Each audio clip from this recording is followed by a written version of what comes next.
नमस्कार दोस्तों, आज हम हिंदू पौराणिक कथा में एक अद्वितीय घटना के बारे में बात करेंगे। समुद्र मंथन, जो हिंदू धर्म की महत्वपूर्ण कहानियों में से एक है। इस कहानी के अनुसार एक समय था जब देवता और असुर ने मिलकर समुद्र को मंथन करने का निर्णय लिया था। उनका उद्देश्य था अमृत को प्राप्त करना, जो अमृता का प्रतीक है। जैसे जैसे वे समुद्र को मंथन करने लगे, उससे अनगिनत चमत्कारिक वस्तुएं उभरने लगीं। पहले जहर उभरा, जो सृष्टि को नष्ट करने की खतरा लाया, लेकिन भगवान शिव ने इसे पी लिया ताकि ब्रह्मांड बच सके। फिर देवता, दिव्य वस्त्र और अंत में अमृत उभरा, जिससे देवता और असुरों के बीच उसके स्वामित्व के लिए भयंकर युद्ध हुआ। चालाकी और देवीय हस्तक्षेप से देवताओं ने अमृत को प्राप्त कर लिया, जिससे उनकी दिव्य शक्तियों की पुनर्प्राप्ति हुई और अच्छाई की जीत हुई अंधकार पर।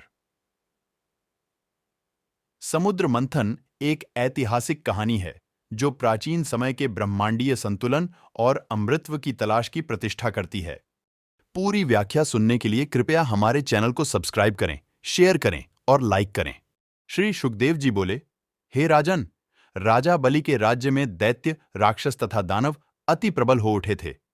उन्हें शुक्राचार्य की शक्ति प्राप्त थी। इसी बीच दुर्वासा आर्षि के श्राप से देवराज इंद्र शक्तिहीन हो गए थे।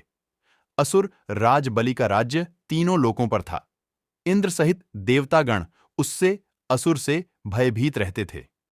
इस स्थिति के निवारण का उपाय केवल बैकुंठनाथ विष्णु ही बता सकते थे। अतः ब्रह्मा जी के साथ समस्त देवता भगवान नारायण के पास पहुंचे। उनकी स्तुति करके उन्होंने भगवान विष्णु को अपनी विपदा समस्या सुनाई। तब भगवान मधुरवाणी में बोले कि इस समय तुम लोगों के लिए संकट काल है। दैत्यों, राक्षसों एवं दानवों का अभ्युत्थान हो रहा है और तुम लोगों की अवनति हो रही है, किंतु संकट काल को मैत्रीपूर्ण भाव से व्यतीत कर देना चाहिए। तुम असुरों से मित्रता कर लो और क्षीर सागर को मथ कर उसमें से अमृत निकालकर पान कर लो। असुरों की सहायता से यह कार्य सुगमता से हो जाएगा। इस कार्य के लिए उनकी हर शर्त मान लो और अंत में अपना काम निकाल लो। अमृत पीकर तुम अमर हो जाओगे। भगवान विष्णु के आदेशानुसार इंद्रदेव ने समुद्र ममंथन से अमृत निकलने की बात बलि को बताया। असुर राज बलि ने देवराज देवताओं के राजा इंद्र से समझौता कर लिया और समुद्र मंथन के लिए तैयार हो गए। मंदराचल पर्वत को मथनी तथा वासुकी नाग को नेति बनाया गया। वासुकी के नेत्र से नेतंग राजपुरोहित का उद्भव हुआ। स्वयं भगवान श्री विष्णु कच्छप अवतार लेकर मंदराचल पर्वत को अपने पीठ पर रखकर उसका आधार बन गए। भगवान नारायण असुर रूप से असुरों में और देवता रूप से देवताओं में शक्ति का संचार किया। वासुकी नाग को भी गहन निद्रा देकर उसके कष्ट को हर लिया। देवता वासुकी नाग को मुख की ओर से पकड़ने लगे। इस पर उल्टी बुद्धि वाले दैत्य, राक्षस, दानवादी ने सोचा कि वासुकी नाग को मुख की ओर से पकड़ने में अवश्य कुछ न कुछ लाभ होगा।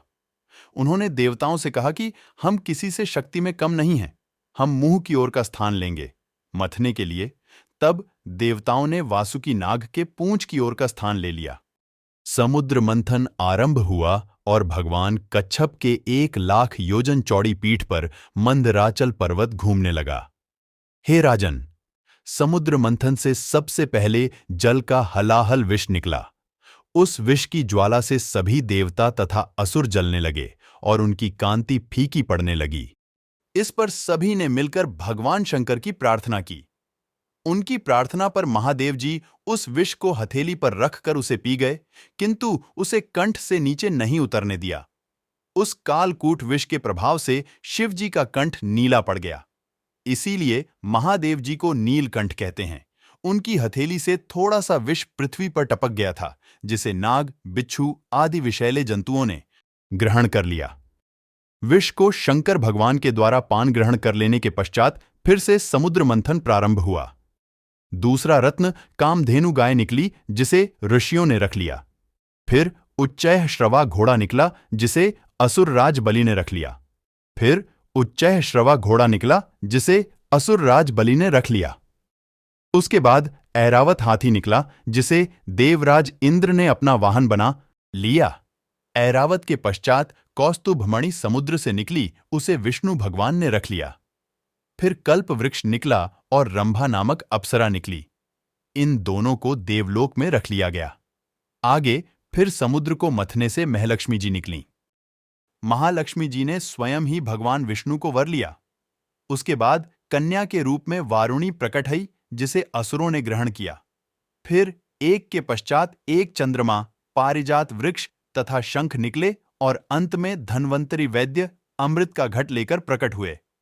धन्वंतरी के हाथ से अमृत को असुरों ने छीन लिया और उसके लिए आपस में ही लड़ने लगे। देवताओं के पास दुर्वासा के शापवश इतनी शक्ति रही नहीं थी कि वे असुरों से लड़कर उस अमृत को छीन सकें, इसलिए वे निराश खड़े हुए। उनका आपस में लड़ना देखते रहे। देवताओं की निराशा को देखकर भगवान विष्णु तत्काल मोहिनी रूप धारण कर आपस में लड़ते असुरों के पास जा पहुंचे। उस विश्व मोहिनी रूप को देखकर असुरों तथा देवताओं की तो बात ही क्या, स्वयं ब्रह्मज्ञानी कामदेव को भस्म कर देने वाले भगवान शंकर भी मोहित होकर उनकी ओर बार बार देखने लगे। जब असुरों ने उस नवयौवना सुंदरी को अपनी ओर आते हुए देखा, तब वे अपना सारा झगड़ा भूलकर उसी सुंदरी की ओर कामासक्त मोहित होकर एकटक देखने लगे। वे असुर बोले, हे सुंदरी, तुम कौन हो? लगता है कि हमारे झगड़े को देखकर उसका निबटारा करने के लिए ही हम पर कृपा कटाक्ष कर रही हो। आओ शुभगे, तुम्हारा स्वागत है।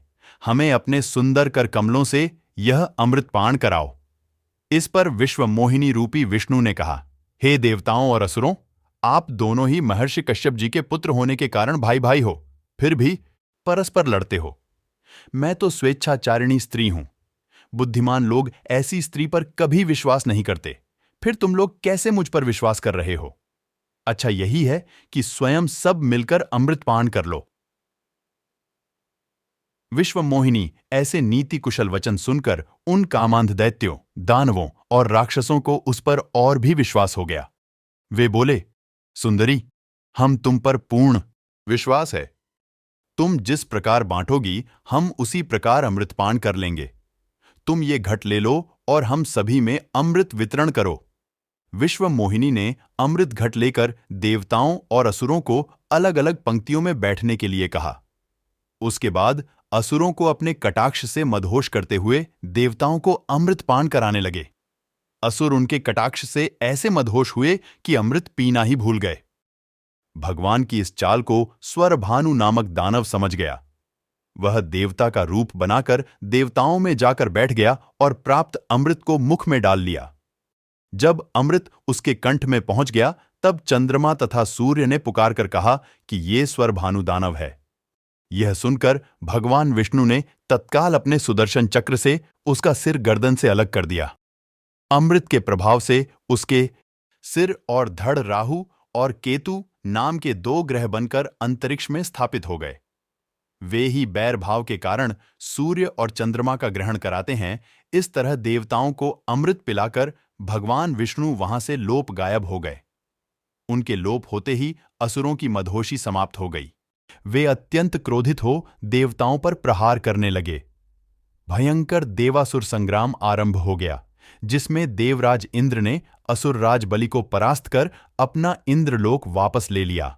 इस कहानी में उत्कृष्ट चरित्र और विचारशीलता के माध्यम से समुद्र मंथन दिखाता है कि कैसे संपूर्ण ब्रह्मांड का संतुलन और धर्म की जीत का मार्ग प्राप्त होता है। हमारी सामग्री का आनंद ले रहे हैं? बिना भूले हमारे चैनल को लाइक करें और सब्सक्राइब करें, ज्यादा रात के मनोरंजन और विश्राम के माहौल के लिए। शांतिपूर्ण ध्वनियों, शांत दृश्यों और शांति के पलों का इंतजार करें। हमारी समुदाय में शामिल हों और संगीत, तस्वीरें और विश्राम के माहौल में संगठित हों। मीठे सपने आपका इंतजार कर रहे हैं। धन्यवाद, सुरक्षित रहें और खुश रहें।